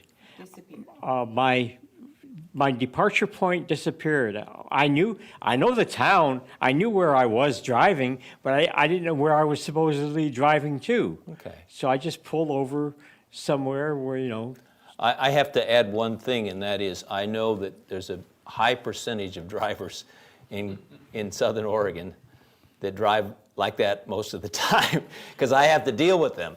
And you say, how the heck does she drive or he drive? No, I was So- aware of my driving. I know. You're saying that. This could be a little different than what you might be referring to, or it's not. I mean, I don't know. Diane, would you want to add something? I just want to ask Bernie this. Yeah. Just as a preference, are you somebody that likes to plan what you do? In other words, did you plan to go out and do X that day? I have done a lot of that, yes. Well, the reason I'm I'm not asking sure. is because I'm not sure. this may have been a departure from your normal thought process. That's what it sounds like, but I don't know. May I, Bernie? Yeah, go ahead. When he says that it disappeared, he can't remember if it was a disappearance. He didn't remember from A to B, but then again, he turns around and he says he remembers, he's going through the lights, and that's contradiction. It doesn't fit. No, I saw the traffic lights. I saw the traffic. I wasn't going to hit a car or anything, or, I was how in could total you- control of my car. How could you say that you did that the whole morning disappeared, It did. and now you're saying that you remember that you saw all the lights, et cetera, et Well, cetera? At that point, well, if I couldn't see the traffic or the lights, I'd have crashed into somebody. But that's logical, but you're Okay. saying, Let's- you're claiming let's do that something you have else because I don't disappeared. want to get too But this- caught. I have understand a what you're point saying. to this. You're No. thinking that maybe I he don't shouldn't be see your driving. point. No, I'm not attacking Okay. him I at don't see all. your point. I'm seeing that there's a contradiction here. Okay. And in the point of A and B, when a driver does not remember 50 miles, 100 miles, this happens with truck drivers all the time. We talk Okay. about it in coffee shops all the time. Okay. 50 miles, 100 miles, it's called road hypnosis. Mm-hmm. And you're so far into wherever you are, you're obeying all the laws and you're driving the truck and you're keeping it between the lines, etc. But drivers sit down and they say, I don't remember the last 100 miles. Mm-hmm. That's my point. And they don't recall, Yeah, but they know where they are and they Yeah. got there safely. yeah. Okay, that's good. And I'm just saying I this see could your be point. this could be a little And I don't know. foreshadowing of a different life because in some ways I live the way you described all the time. Well, my home life was total chaos and insanity. But I'm and just saying there's another, Bernie. I was out of Bern- control. But Bernie, there's another order than the order you found to put into your life. There is another order, and it lives in the moment only. And if you step out of the moment to extend or amplify that order, at some point you will be left helpless and crash and fall. And so once you begin this journey into the aware in the moment, always in the moment, because we're given moments. God takes us out of our crazy world, and for a moment, for a while, He'll put us in this thing, and whoa, wow, wow. And for some people, it rings a chord, and for some people, it's hell, and they don't want to be back there. So if that's what you experienced, I say, find that life by wanting to see in the moment, because what God wants to show you in the moment is where you're wrong, where you're angry, where you're frustrated. He wants to show you this in very subtle ways. If you let that unfold, you will be transformed so you won't have to put the order of science on your life to make it make sense. Because your life right now doesn't make a lot of sense. That method you used wasn't working too well. You and I are the same age almost. See? So just look at the evidence. Anything else? Yes. We've got two hands back there. What time is it? I just wanted to say two things. One thing I wanted to throw out, I was reading something and I thought it was interesting, and it was saying how our society now is always talking about post-traumatic stress, but we never talk about post-traumatic growth. And I thought that was a really good label, and I just Well, that was in a magazine. it was in a book, yeah. Oh, book. Okay, that is So, good. Yeah. And then the second thing I wanted to say is I really got a lot out of what Brenda was saying, and I think this what she was saying is that basically when you're starting to heal from a trauma from a parent, once you start respecting them as an individual who had their own choices in their own life, you actually stop seeing them in terms of just what they did to you. You see them as separate, there's distance, and yeah, once you start, you have a respect for them, and it's not all about what they did to you. To me, it's not so much a respect, because I had that from my parents. I would find myself, more recently, I would find myself praising my father and mother for the kind of people they were. Well, he did this, he did that, she did this, she did that, and they did some remarkable things. And I was, in my mind, it was going through this praise thing. No, but I'm sorry, I'm going to have to call you out on that. I think you're taking my word and you're turning it away from what the meaning of what Well, would you use a different word than respect? Okay. Because I think it's all about not judging. I know, but that's when you're seeing them as an individual who is self-contained and, has more connection to the world than just how they affected you. And I don't know, to me... You're right, that's true. There's Yeah, so certain that's... distance, but I don't want to... The way you get there is not by finding all their good points and amplifying respect them. doesn't always mean admiration. Respect just means you're... Respect is a lot like admiration. Okay, but let's not play with the word. Maybe it's a different word, yeah. It's just because to me what it's about is that if I were to see my parents, something they did to me, and look at it, and there's no traumatic connection to want to say it's good or bad. I just see it. Yes, but you're talking about what they did to you. You're seeing what they did to you. What Brenda was saying is I see my parent as a separate individual being, and there's a difference between us. And that's actually a healing thing. That's somewhere you get to when you're not only thinking because they are separate, yeah. Yeah, and you're not only thinking and she was of saying them, in the back row, she was saying that something about like that where you, how was that? I forget now what I was going to say. yeah, you're honoring them because you're seeing them as individuals and not just as how they affected you. Right. And I just don't like the idea saying. of painting a portrait. We weren't painting a portrait. I think Painting you a pulled that portrait in of my there. parents with, they had a few things here, but because it's not a mental thing, because the emotion, the judgment is all traumatic. It's all on a whole other level. No, she's saying the separateness. They had their own life. They had their own choices, and they're not just how they affected you. That's not their only existence in That's reality. kind of what we're talking about here. How do we find that separation? Yeah. Did you want to say something, Richard? Or did I scare you? This is going back to what Bernie was talking about. I don't know if you want to go back there, but Yeah.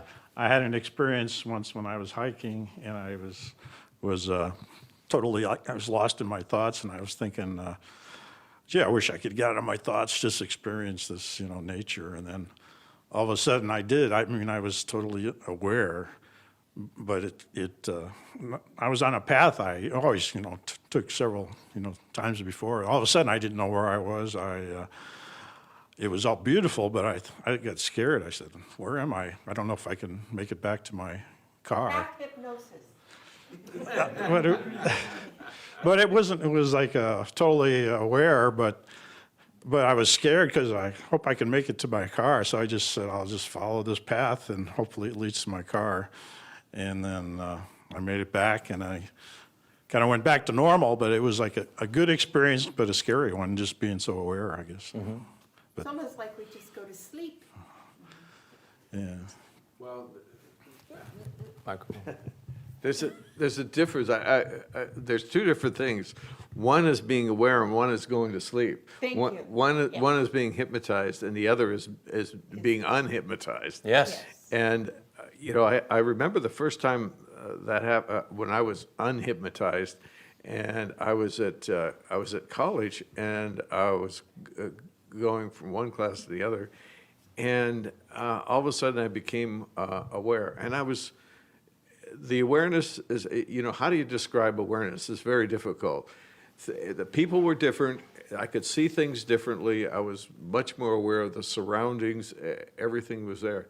And it was scary. It was a place I had never been before. And it was a place I was not comfortable in. It's a place that I wanted to get out of. I wanted to get back to where I was before because I was comfortable in that other place. And it didn't last very long. And when I got back, it was, wow, I'm glad that's over. And then later, you realize, that's where you're supposed to be. But, that was my only time doing that. But I would like to say something else. I was in an automobile accident, and I lost my short-term memory. So I know what that's like when you're aware of your surroundings, but you don't know where you're at. Mm-hmm. And that is a pretty scary experience when you find yourself driving down the road and you don't know where you live or you don't know where you were going. Well, because the way Bernie said it, it's like he said, I knew the roads because I know the town. So it's not like I didn't know where, but I didn't know where I came from or where I was going. Yeah, it's well, the experience I had was not like that. It was like, I'm here, and it's almost like you were. But you didn't even know where you didn't even know where you were. Here is. It's just there's a street and curbs and everything. Yeah. Another comment? Yeah. When I woke up out of my coma, I'd been in a coma for about 2 weeks. This is a long time ago. I was in ICU, and the nurses were like amazed that I was making eye contact because when they first started to take the drugs off of me, I was put in a drug-induced coma. I wasn't making eye contact. I was like Terry Schiavo. And then I remember waking up, trying really hard to stay awake, but being kind of like a baby because I lost all my long-term memory. And I was asking my brother all these questions like, where's what happened to my mom, all the relatives that had died in the past, all these questions. And it didn't last very long as far as that goes. It started to come back to me. But it was like being a little baby or little child.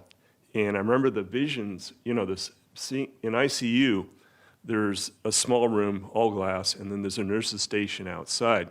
I don't think it was till the second day somebody described, well, there's a nurse's station outside, because I wasn't focusing on stuff that was far away. I was seeing everything around me close up. It's like a baby. Being like a baby, yeah. Eyes, you're just kind of like... As they get older, they yeah. can just tell when they're focusing yeah, farther and farther away. I was coming off the morphine, too. They had me on morphine for about a week or so, and I was hallucinating, but it wasn't bothering me. It wasn't like I was getting caught up in any feeling, because I wasn't feeling anything as far as that goes, but it was just like being a little child and getting, that lasted for about 2 days, but it was just like being like a kid, a baby. Mm-hmm. That was just an interesting experience for me, yeah.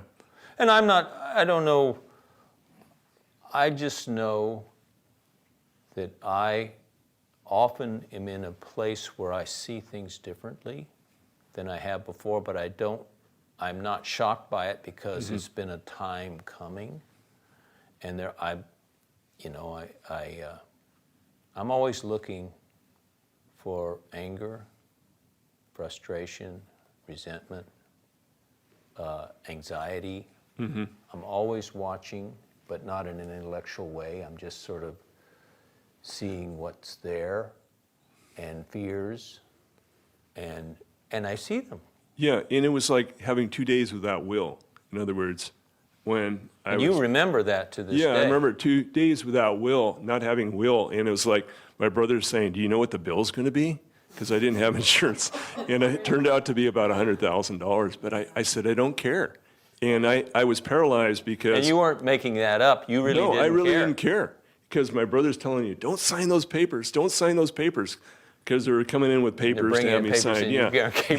And I'm just totally out of it. Sounds like the hospital. And when I woke up out of the coma, He's on morphine. What the heck? Get him to sign everything. I couldn't lift my neck. I couldn't turn over. I couldn't move my arms or legs because my muscle had completely atrophied. And he said, you may not be able to walk again. You may be like this. And I said, I don't care. I'm just happy. I was just happy to be there. To be well, there, let me yeah. Say, it was like, I suspect that we're all meant to return to a state somewhat like that, Yeah. but in a different way. Yeah. Instead of the result of drugs and accidents and so forth. It's a slow, Sure, yeah. it's a slow, gradual growing into a state where you're being guided every moment. And if you decide to depart from that, you are helpless. Yeah. And you're actually, at some point, I realized that I'm actually closer to death all the time. Because if for some reason there's a part of me that wants to push aside the consciousness, it could be the end of me. Wasn't your heart attack evident of that? Wasn't a heart attack. Well, whatever it was with your. What actually You happened, had a- yeah, what actually you had happened, something- I had a pacemaker put in, but Right. what, you could give her the mic. I'm sorry. What actually happened was that before all that happened, I went through what I consider to be dying. It's the way you die, which is to say, you go down, I went to lay down on the bed at night. I laid down, had my eyes closed for just a few seconds, and all of a sudden I was being pulled down a tube. And the cardiologist said, "Oh, a white tube. Yes, well, a lot of people have that experience." I said, "No, doctor, it wasn't white at all. It was brown, and it was lined with worms that were thoughts. And these thought worms were all over the outside, and I was being pulled down, and the idea was you're accelerating to the speed of light, you will be pulled for eternity away from reality." And I wanted to go back to reality. And I was struggling to come back to reality. Was that your first consciousness of wanting reality? I mean, in the face of the alternative? I have no alternative. I have no idea about. I know this was so intense that it was like the struggle of my life to come back to reality. And somehow, at some point, I was back in the room and I was sitting on the bed and my wife is there yelling my name, and I said, "I'm not quite back yet." And then all of a sudden, even though I could see the room, I wasn't there. And then all of a sudden, I'm in the room. And I said, "Now I'm here." That was the first experience. Now, I'm sure doctors will have all sorts of explanations for that. And I suspect that that experience caused a short circuit of sorts in my heart, because what they eventually found after several tries in a week, they found that the signal from the top of my heart, where your heartbeat starts, was not getting to the bottom of my heart, where it's the second beat, the thump. That's what happens, and it wasn't getting there all the time, and I would have interruptions. And so they put a pacemaker in, so that if for some reason this bottom part of my heart wasn't getting the signal, the pacemaker would kick in. Only trouble was the pacemaker hasn't kicked in yet. Can I ask you a question? Sure. On the experience of the whole, the tunnel and the worms, etc. Did you have a knowing or a relationship? Was it familiar in any way? Did you have emotional attachments to any of this? No, all I was doing was, it's like if you can't swim and you're thrown into the middle of the Great Lakes, all you're trying to do is get to the surface. And that's all I was trying to do. But here's the funny thing. That's I suspect interesting. in that, because I was reduced to my ultimate me. Who am I? Because there was no thought, no consciousness, nothing. I was there. And I suspect it was a test to see if I would reach for anger. Because I was totally helpless, struggling to get back. Don't know how I got back. Sounds like an NDE experience, near-death experience. Yeah, it sounds like that. But then, here's the kicker, because you talked about trauma. Okay. I'm soaking wet. So I got to go take a shower. I said, I got to go take a shower. My pajamas are soaking wet. Because I'm not, now I'm awake, aware, and nothing's wrong. Standing up, walking, no dizziness.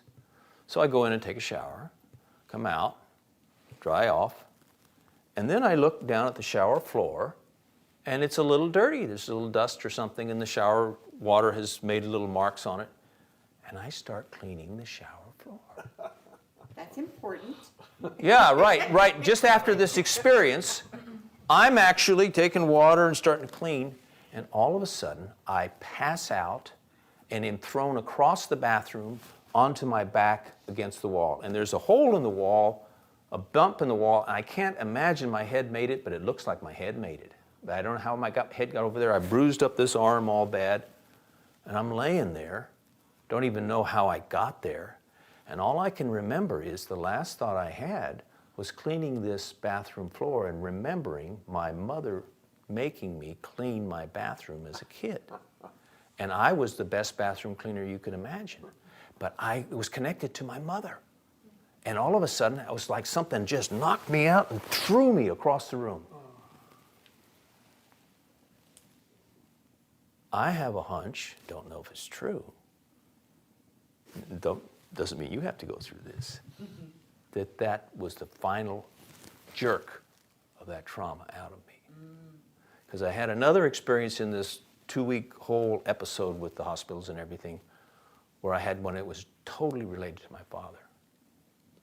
And it was another time when sitting in the hospital bed, nice and peaceful, they had done 1,000 tests and couldn't find anything wrong, and they suspected it was the rhythm of the heart, so they put the pacemaker in. It turns out they did it wrong, and so it was malfunctioning, and I was in trouble again, but they weren't sure. I'm in the hospital room, and it's 6 o'clock in the morning, kind of dark, and the thought occurs to me in my father's voice, oh, it's 6, you got to go to the bathroom. They have to have a nurse take you because they don't want you to walk alone, and they're probably changing shifts. I was angry, impatient, in my father's voice. I had another attack. Sitting there, and they got all the monitors on me, and they're running in and everything, and then I come out of it. Isn't that amazing? And the last time I had anything like that was later that day, and it was when they finally got the guy to come and check the pacemaker, and he had all his equipment hooked up, and all of a sudden I go into another thing. No realization, nothing. I just go into another thing. He's trying to figure out why this pacemaker isn't kicking in, why it isn't working, and half hour later they put me in the operating room, took it out, put it back in again.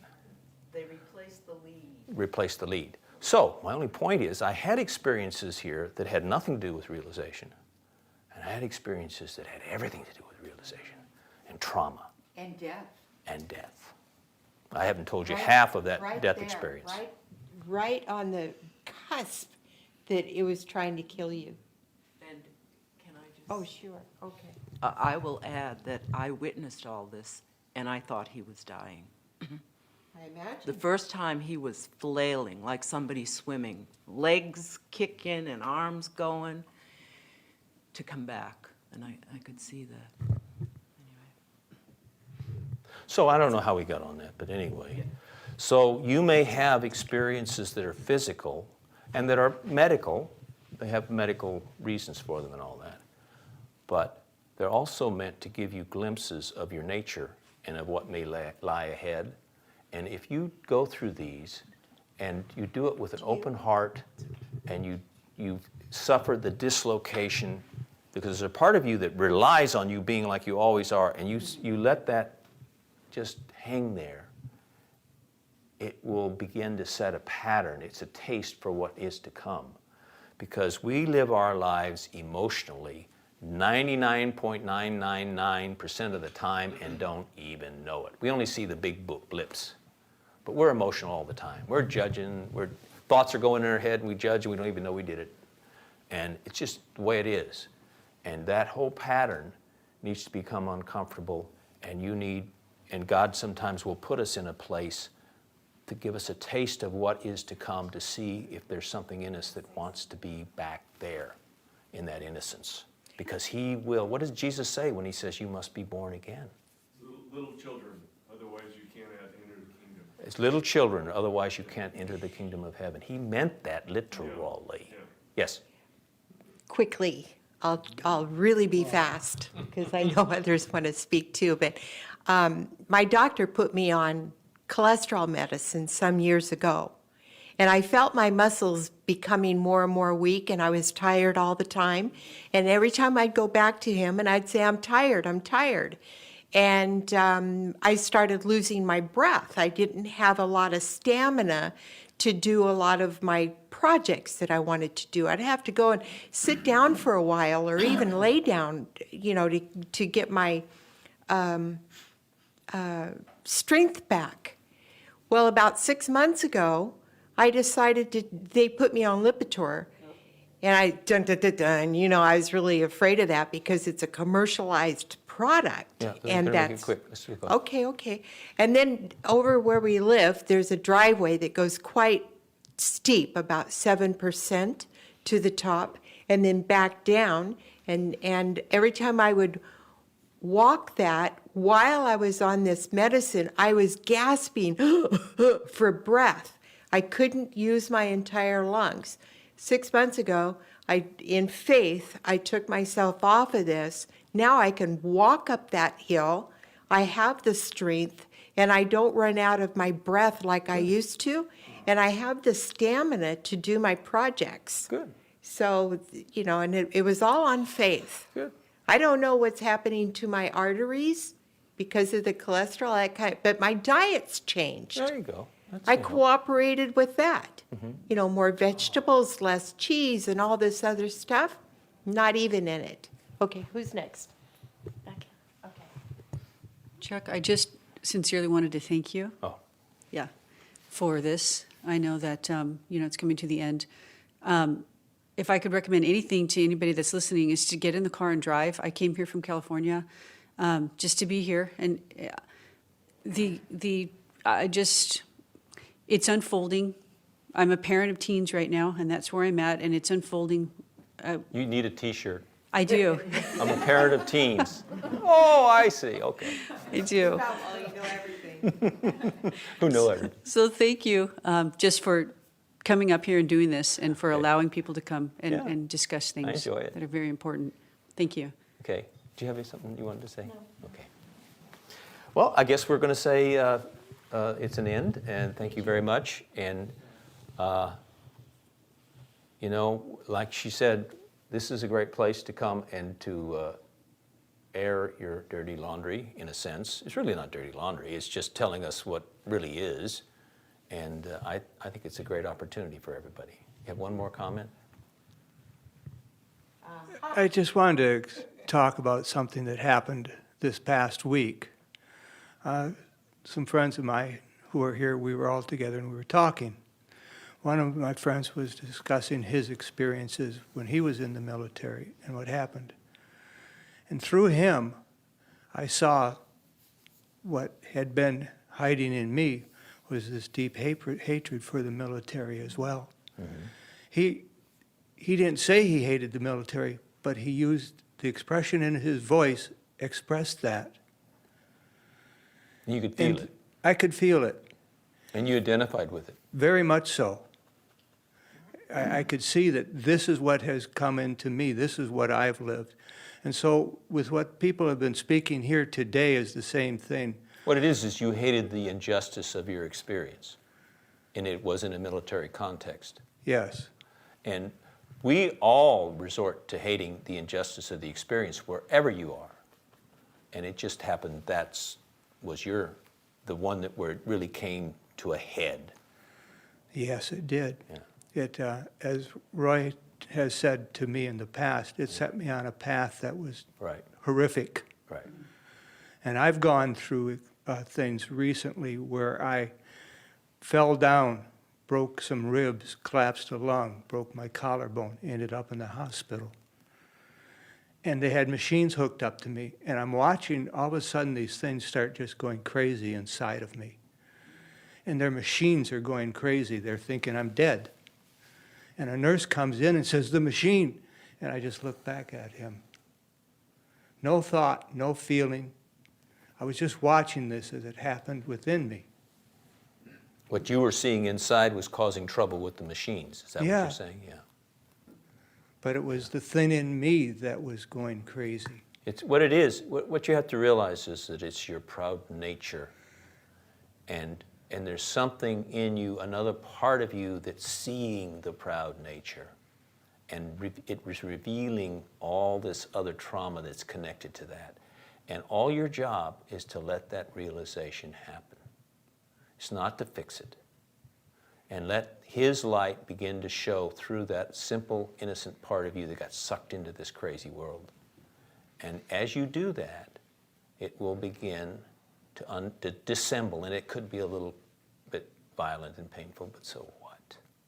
Small Yeah. price to pay in my book.